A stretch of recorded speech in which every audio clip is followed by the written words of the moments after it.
I deleted my daughter's acceptance email to Oxford University and forced her to work at a local grocery store instead. To my daughter, Chloe, I was the ultimate dream killer. The morning she was supposed to get her results, I intercepted the email from Oxford. I deleted it, wiped the trash folder, and told her she didn't make the cut. Then, I dropped a bombshell. Our family was broke, and she needed to start working a register shift at the local grocery store immediately to help pay rent. I watched her heart shatter. She looked at me with so much disgust it made my lungs burn, but I couldn't tell her the truth. The truth was terrifying. Chloe's sweet, perfect boyfriend, Noah, was a monster. A week prior, I found a hidden tracking app on my iPad that was mirrored to Chloe's phone. When I secretly checked his laptop while he was over, I found folder names of UK apartments he'd already leased right outside Oxford's campus, layout maps of her future dorm, and a hidden camera feed he'd planted in her bedroom. He wasn't just following her to college, he was planning to isolate her thousands of miles away from me where I couldn't protect her.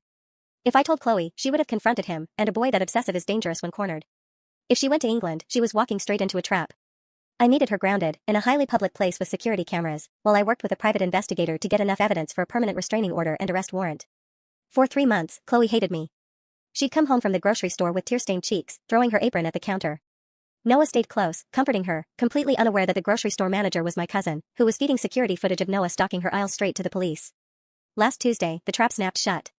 The private investigator found a GPS tracker welded under Chloe's car and intercept logs proving Noah. Once he was behind bars, I sat Chloe down and handed her a printed packet. It wasn't a grocery schedule. It was a formal, physical letter from the Dean of Admissions at Oxford. I had flown to the UK myself a month prior. I laid out the police reports, the stalker evidence, and the tracking logs to the university board. Oxford didn't just understand, they accommodated her. Because of the extreme circumstances, the dean granted her a specialized late-semester exemption diploma, a rare clearance allowing her to bypass the missed autumn terms, fast-track her first-year credits online with private tutors, and join the campus live in the spring with a full university-funded security escort. Chloe stared at the letter, then at me, the tears blurring her vision. She realized I hadn't destroyed her future, I had just cleared the sharks out of the water before she jumped in. She's packing her bags for England next week, and for the first time in 3 months, she didn't throw her apron at me, she just held me and wouldn't let go.